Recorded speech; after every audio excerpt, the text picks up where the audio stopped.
while the students are out, they're working on the stealth drill right now of Shinobi Ashi. I want to add this point. One thing about stealth camp, our annual ninja stealth camp or Shinobi Jutsu Taikai, one thing about training in stealth that I think kind of sets a lot of people off a little bit is, at first I think it's one of those things it's really interesting and very intriguing, and a lot of people like the idea of it, but once they put their foot in the water a little bit, once they put their foot out there and start training in it, I think a lot of people kind of step away from it because it takes so much time. Like, just to work on one stealth step, let's say that we're going to go from a high foliage area to some low grass to another high foliage area. So let's say that we're going to cover somewhere around, say, 20 to 30 yards.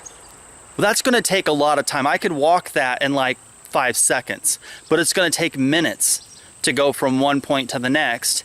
And so the camp, when we do the annual stealth camp, I think that a lot of times many of the students who train, that they're really interested in ninjutsu and they're interested in the arts of stealth and all those kind of things. I don't think that they realize when we talk about the art of endurance, what that really means is they're gonna have to endure a lot to be able to just do one simple task, because silence and secrecy and stealth is of the utmost importance.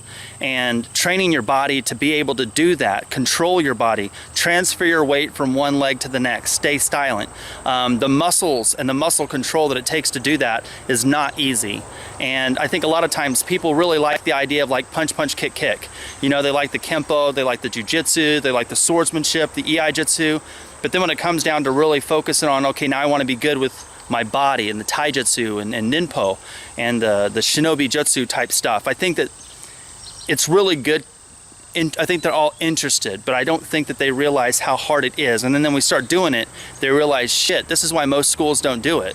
And it's true. The reason most schools that teach ninjutsu or claim to teach ninjutsu and pretty much to stick to taijutsu and empty-handed fighting techniques is because it does take a lot of time. It is a lot of work. It's very hard. It's very taxing on the body. And a lot of people just don't want to do it. It doesn't sell. It's a good marketing ploy to keep people in the door, but it's definitely not something that's going to keep people in the door. It's going to make people actually leave because it's so taxing on the body and makes people get sore. So I think that's one of the reasons everyone's like, they give me this question like, oh, I see that you do the historical ninjutsu and this authentic shinobi jutsu and you work on stealth, and they're so interested by that. And they're like, hey, I study in this organization and all we work is taijutsu. And I think that's great.